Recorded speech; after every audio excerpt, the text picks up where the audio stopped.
Race number 2 of the weekend for the Protech Shock Sports Specials Championship about to get underway, but we are again without pole sitter Martin Gambling. So it's Matthew Booth on his own on row 1, ahead of Rob Johnston and Darren Berris, then John Moore and Stephen Ward. Marcus Roskill and Liam are on row 4. Nigel Brown and Leighton Norris complete the top 10, ahead of Martin Hayward and Martin Buckland, Alex Claridge and Bridget Smart, then Alan Robinson, Ben Coles, Ollie Samways, Sylvia Much, and Andy Hiley and Peter Robinson round out the field. Well, race 1 was dominated by Matthew Booth. Can he do the same thing again from the front row of the grid? It was a fairly tight run through the first few corners though. Remember, Darren Berris came through from the back after a lap 1 off to finish second, so this won't be all Matthew Booth's way, I'm sure. On board with Alex Claridge as the lights go off though, and he goes backwards. Not a good start for Claridge there in the MEV, and several cars coming past him. Ollie Samways there dives up the inside in car number 12, but at the front of the field, look at that, it is Berris in front, so Berris gets the lead away from Booth. Booth will be second, and diving up the inside, look, comes John Moore into third place if he can. Rob Johnston will try and stay with him around the outside. That gives him the inside line down to Yep, but they'll wheel to wheel into the braking zone. Berris from Booth oh, what a close call that was there for John Moore, who locked up the brakes trying to hold on to that third place and so nearly wiped out our race 1 winner Matthew Booth. There further back is Alan Robinson dicing away in Class B, but really close quarters stuff at the front of the field. And how has that shaken out the order? I think that Moore is still ahead of Johnston. Yes, he is, and not far behind them. Look, the black car of Stephen Ward, who we didn't really see in race 1, but Stephen Ward is looking pretty competitive in this one, getting away with the lead group in the early going.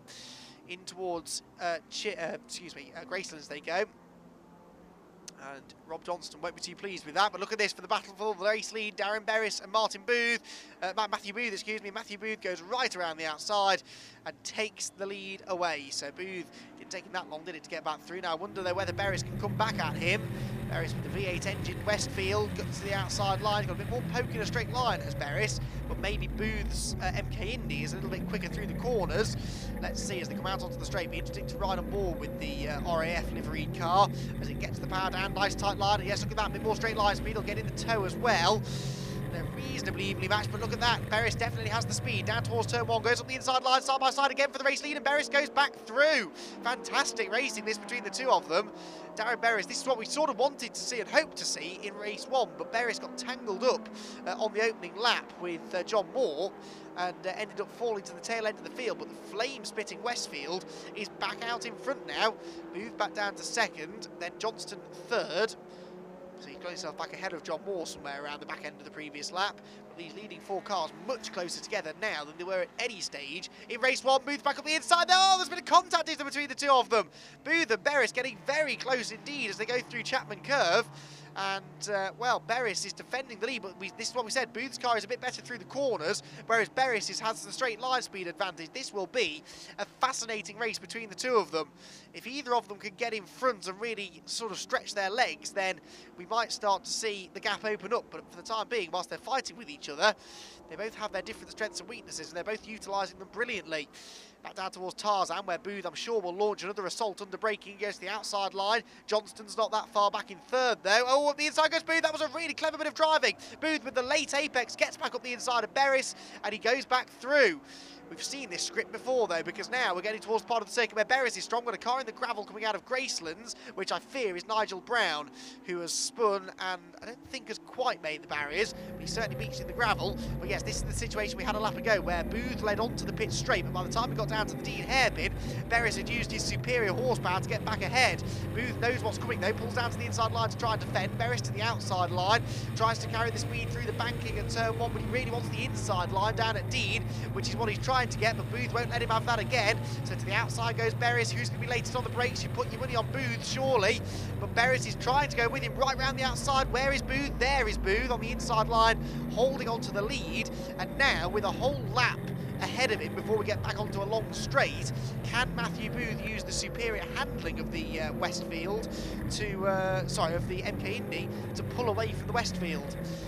Through Chapman again they go, and Berris is staying with him, but Johnston, look, is not far behind us. You can see the flash of orange in the rear view mirror. Pulled quite a decent gap now over John Moore in 4th, so it's a 3-horse race at the front. But if Berris has to start defending from Johnston, that will be music to the ears of Booth, who already, look, is starting to assert his authority and pull away at the front. Down towards Gracelands. Berris just needs to stay in touch, though, before they get back on the straight, and then maybe maybe he can launch another attack. Johnston, though, trying to get alongside him now for second place, and this is exactly the sort of defensive driving that Beres does not want to be doing, because it's not the quickest way around the circuit. And yes, it means that you can hold on to your position, but your chances of gaining any further positions, therefore, get slimmer and slimmer.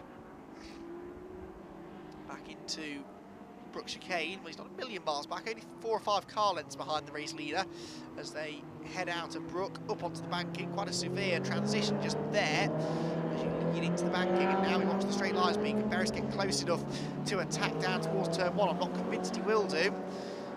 Hold on the battling going on further back. So actually the rest of the top 10 fairly well spaced out until you get down to Class B, so we'll focus instead on the race leaders.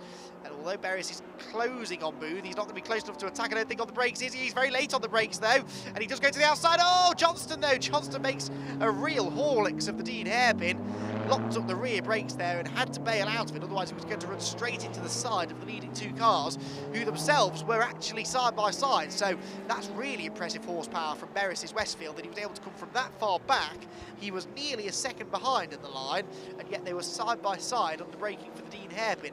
Goes to show just how much horsepower counts around here. Even though it is a tight and technical circuit, you need a good chassis, you need a good handling car, but when it comes to a wheel-to-wheel race situation, you'd take horsepower over handling any day, because you just know that as long as you can stay with the car in front until you get onto the straight, you've got a good chance of attacking down at Dean.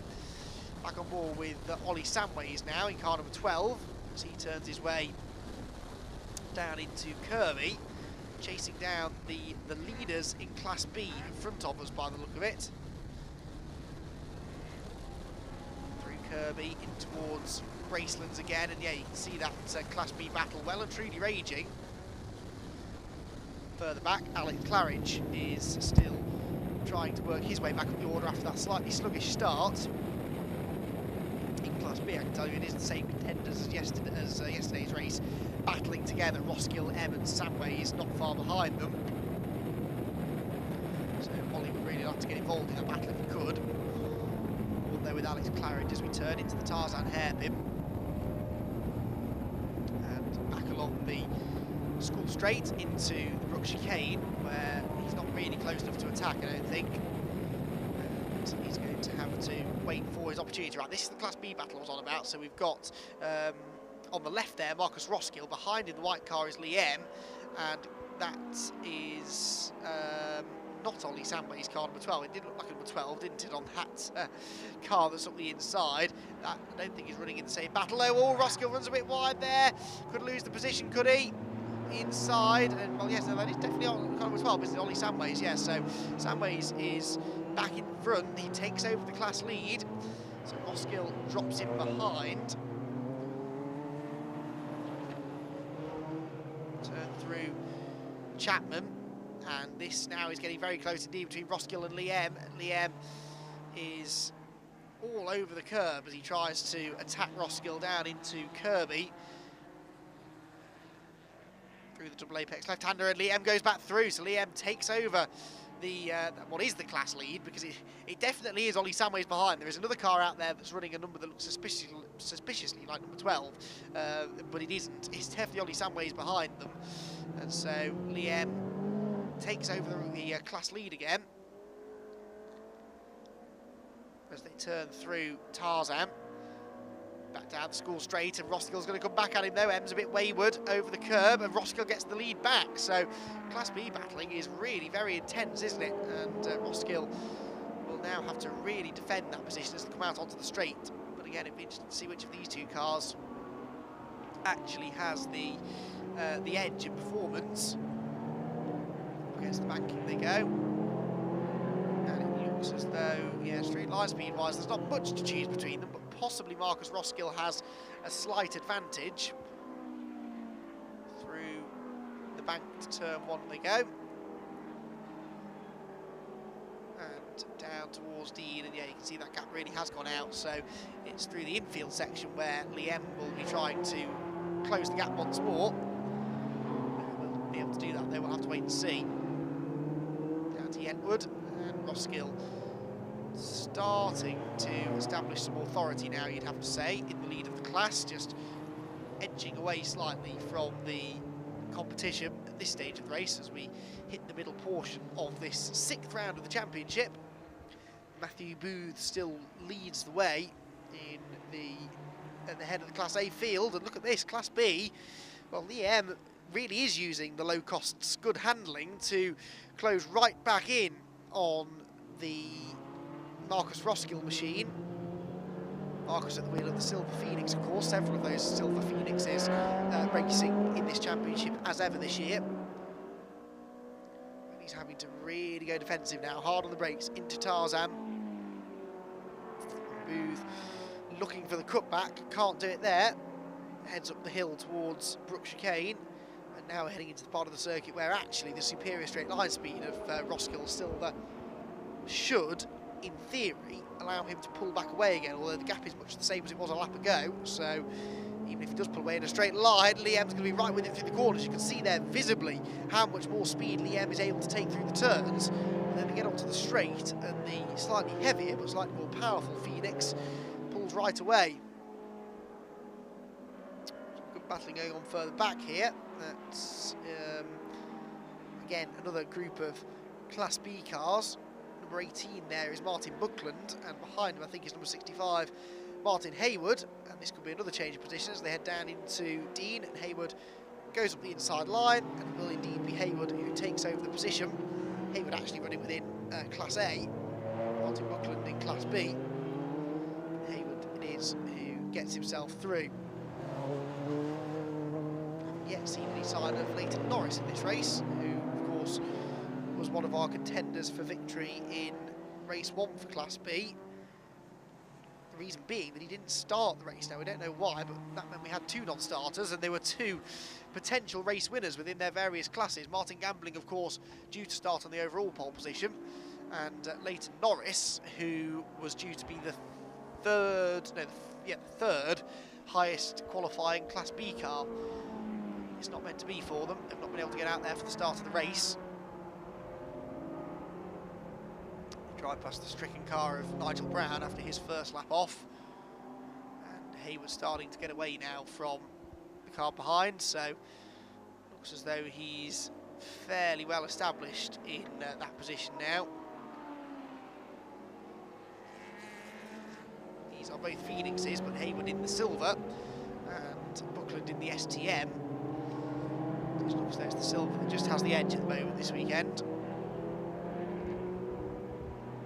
So Hayward continues to pull out the gap, heads out onto the pit straight and onto one more lap. They've got probably time for actually 2 more laps before the end of the race, because the leader's already long gone, but we are just about at 13 minutes gone now, so another 2 laps for these guys.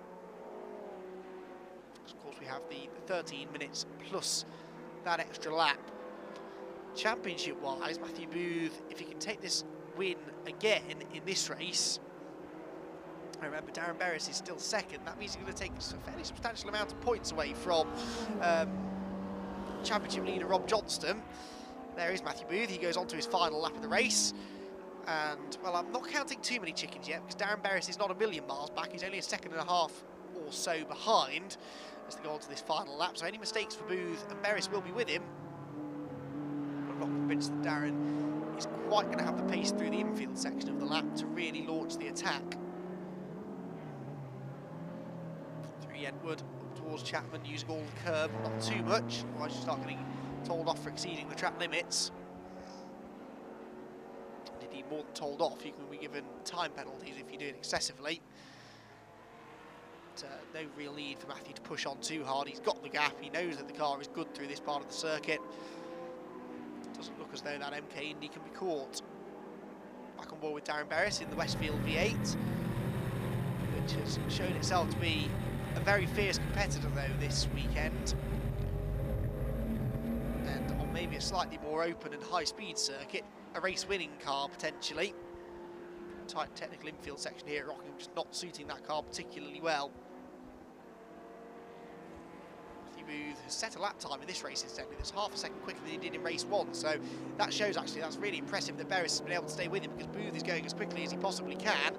But I don't think that Beres is quite going to be able to do anything to stop him, because out of the final corner comes Matthew Booth. He's already become the first double winner of the season.